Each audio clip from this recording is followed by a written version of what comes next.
Boogarins are a Brazilian psychedelic rock band formed in 2013 by Dinho Almeida, vocals, rhythm guitar, and Benke Ferraz, solo guitar.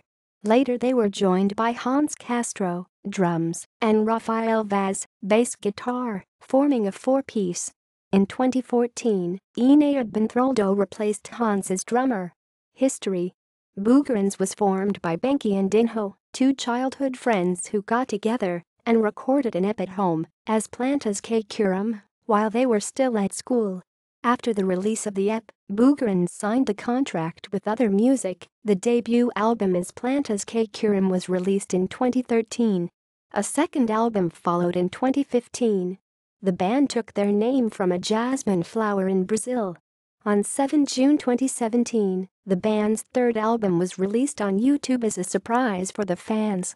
Discography: Studio albums: As Plantas que Curam, 2013.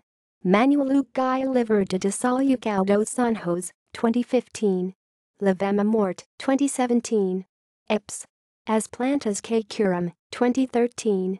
References: External links: Boogarins, Boogarins music biography, credits, and discography. Allmusic.